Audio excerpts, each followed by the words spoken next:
జయశంకర్ భూపాలపల్లి జిల్లా కమలాపురంలో విషాదం చోటు చేసుకుంది. మైక్రో ఫైనాన్స్ కంపెనీ వేధింపులు తట్టుకోలేక దంపతులు ఆత్మహత్య చేసుకున్నారు.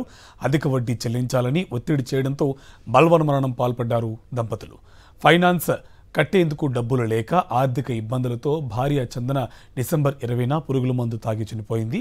భార్య మరణంతో మద్యానికి బానిసైన భర్త బానోతు దేవేందర్ తాజాగా ఇంట్లో ఉరివేసుకుని ఆత్మహత్య చేసుకున్నాడు. ఇక తల్లిదండ్రుల మృతితో ఇద్దరు పిల్లలు అనాథలుగా మిగిలారు.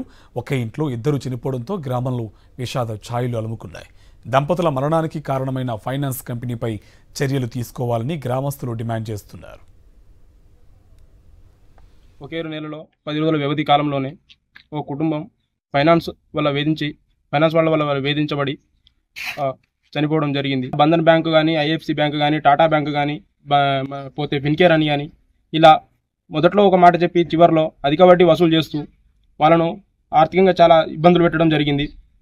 ఎలా అంటే ఇప్పుడు మనం తీసుకున్న వాళ్ళు మహిళలకు మా ఊర్లలో తిరుగుతూ మహిళలను మాత్రమే ఒక గ్రూప్గా చేసుకొని వాళ్ళకు ఫైనాన్స్ చేయడం జరుగుతుంది. కానీ ఇలా వ్యవధి కాలంలోనే ఇలా ప్రతి వారానికి ఒకసారి వచ్చి ఇలా వసూలైనయా పైసలైనయా అని వాళ్ళని వేధించడం జరుగుతుంది. వారికి ఇద్దరు పిల్లలు, వారికి శిథిలావస్థలో ఉన్న ఇల్లు తప్పితే వేరే చరాస్తులు కానీ స్థిరాస్తులు కానీ ఏమీ లేవు. కూలికి పోతే తప్ప పొట్టగొడుగని కుటుంబం వారిది.